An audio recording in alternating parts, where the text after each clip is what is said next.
$30,000. That's roughly how much California took from a family last year that moved to Nevada. This was after they changed their license, after they bought a house here, and after they told everybody that they've left. California simply came back and said, "We don't think so." And they were right. If you're planning on moving here to avoid those California taxes, this video is going to be very useful for you, and you should watch it before making the move. Because getting the move right and getting your residency right are two very different things.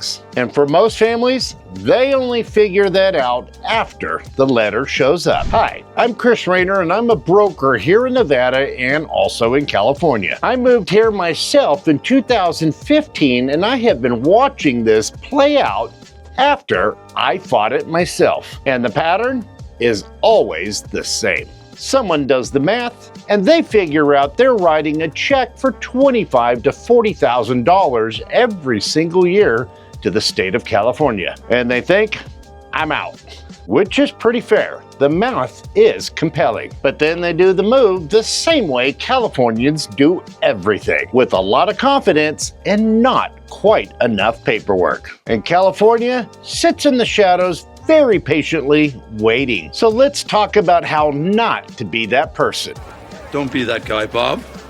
So here's the thing that most people get wrong before they even pack a box. They think residency is something that you simply declare, like you just announce it. Then you post the Instagram photo of the moving truck. You tell your coworkers you're done. But here's the reality. California does not care about your Instagram post. Residency is not a feeling, it's actually a paper trail. And California has an entire unit of people who do nothing more than simply audit yours. They're not mean about it, they're just extremely thorough, which in our opinion is even worse. The California Franchise Tax Board has an entire unit who does nothing but audit residency. They review thousands of cases every single year of people who said they've left. The state has financial incentive and the infrastructure to catch those who don't do it the right way. And they're not even going to tell you you're under audit, they just simply do it in the background. So the question isn't if I've moved, the question is, does it look like my life has left? And those are very different questions. So let's start with the obvious one and say that you have to be here. Nevada needs to be the place where the majority of your time is spent. The number that most people use as a benchmark is 183 days, which sounds like a lot until you realize that a lot of Californians move here and love to spend all their weekends in California because their friends are there, their family's there, and their favorite brunch spot is also there. And look, I get it, California does have some great brunches. But if you're spending most of your time in California, you did not relocate. You simply got a Nevada mailing address. And the Franchise Tax Board knows the difference. 183 days is the most commonly cited metrics of which to do, but California looks at the entire picture. Where you sleep, where you work, where your family is, and where you spend your holidays. Days are only one factor, they are not the whole case. This one trips up a whole lot of people who are halfway out, especially if you have a business. You got one foot here, one foot there, and you feel like you're managing it all just fine. And they are managing it right up till the point that they're not. And wait, before we get into the paper trail stuff, I want to talk about one thing that actually catches most people off guard. Because most people assume the days thing is the hard part. It's not. That's because California isn't asking where you live. They're asking where you bank, where's your insurance company, where's your voter registration, and where's your gym. Yes, your gym has a mailing address on file. So does your dentist, so does your kid's school, and if all of those say California, then as far as any paper trail's concerned, you live in California. So when you move, everything moves with you. Your Nevada driver's license, your car's registered here, your voter registration needs to be updated, and your address needs to change with the IRS. Every account, every subscription, every billing address field for Nevada. I've had clients who did everything right and still had California come back at them because of an Amazon account they shipped to a California address. I'm not saying Amazon will get you audited. I'm saying the pattern does matter. And if enough little things still point back, then that's the stuff that really makes a difference. This is the part of conversation where a lot of people get a little quiet because it requires that you actually let go of those things. So if you still own a home in California and you're using it every weekend and you're keeping your items there,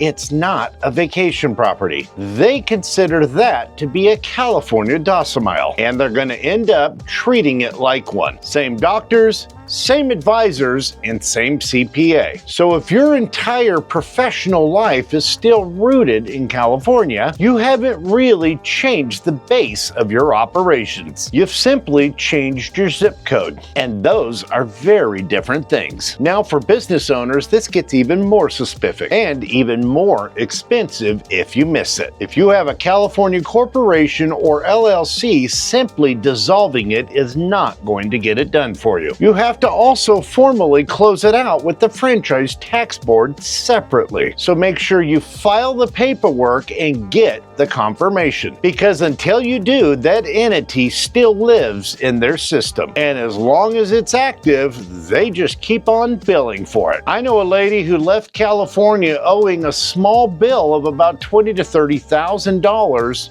She was gone for over 14 years, moved their entire life out to Arizona, and came back and had all of her assets leveraged for $160,000 because they never told her she had to file and close it out with the Franchise Tax Board. The California Minimum Franchise Tax Board is $800 a year, and that's assessed against businesses even if there's zero income. So if you moved but you didn't formally dissolve that with them, that bill continues to add up. And depending on revenue, it's only going to climb from there. I've watched people do everything perfectly. New license, new address, new everything, and still get a bill for $800 3 years later because nobody told them to close that loop within the state. California isn't going to remind you by email either. They'll just keep on charging it.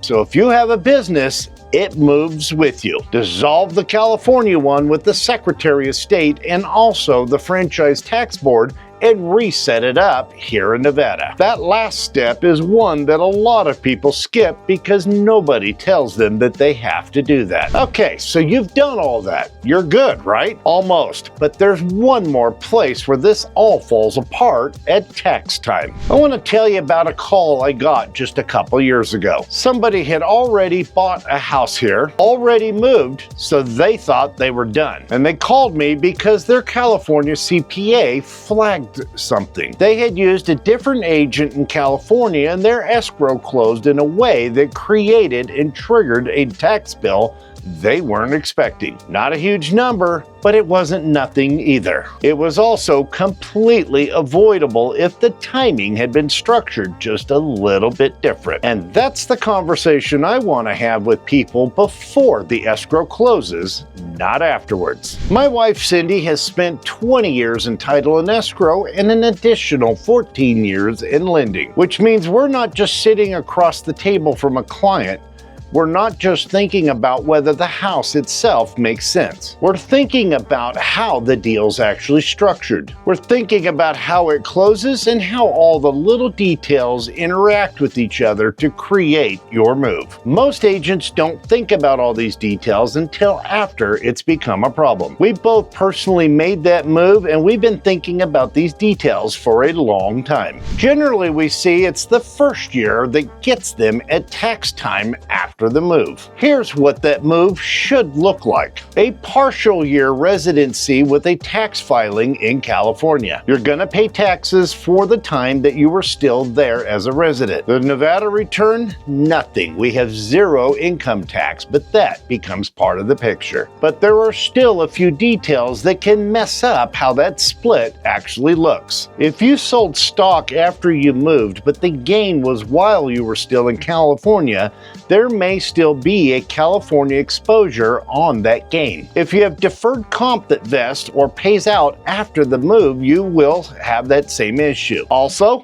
as I mentioned before, I'm a California broker. Anything I produce there or any income that you derive from California will still be subject to California taxes. Those taxes are based on income that has derived from the state of California, and it does not matter where you live. That was actually a law passed back in the 80s due to Hollywood, where movie stars would move out of the state to try to save taxes, and California then changed the rules to say, if it's earned here, you must pay here. None of this is too complicated once you have an understanding of it. It's just very easy to miss it if you don't have the right team in your corner who does multi-state residencies. It'll be worth it to you to find a CPA to have this conversation about your particular situation, who understands how to operate and how to file taxes in different states. We would tell you to do it before the move, if possible. And let me be direct about this. The people who typically get audited aren't ones who are doing anything shady. They just left a lot of California in their life after the move. So here's what the Franchise Tax Board is actually looking for. You still own a home in California and you're using it regularly. Your spouse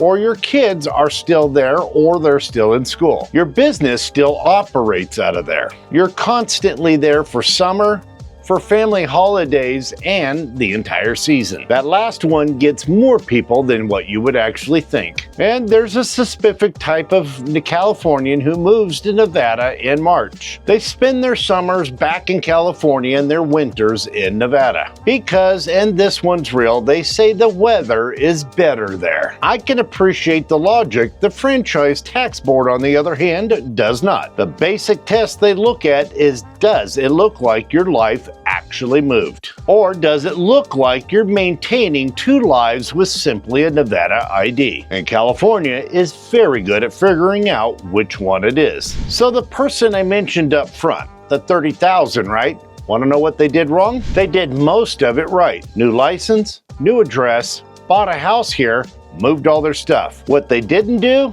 was they kept their California LLC active. They also never formally dissolved it with the Franchise Tax Board. And they kept going back in the summer because, remember, their friends are there. California looked at all that and made the statement that you didn't really leave. And the math about being wrong on this isn't small. And if you're thinking about making this move, or you're already partway through this and you just want to make sure that you're doing it the right way, reach out. Our link's down below in the description. We work with people all the way through this process, generally helping them sell in California, position all the details correctly, and get them relocated into Nevada. From the first conversation about neighborhoods to helping you connect with the right tax people so that the whole thing is done cleanly. And if you found this video useful, please hit that subscribe button. I put videos like this out pretty regularly. These are things you actually need to know before making a move this significant. No fluff,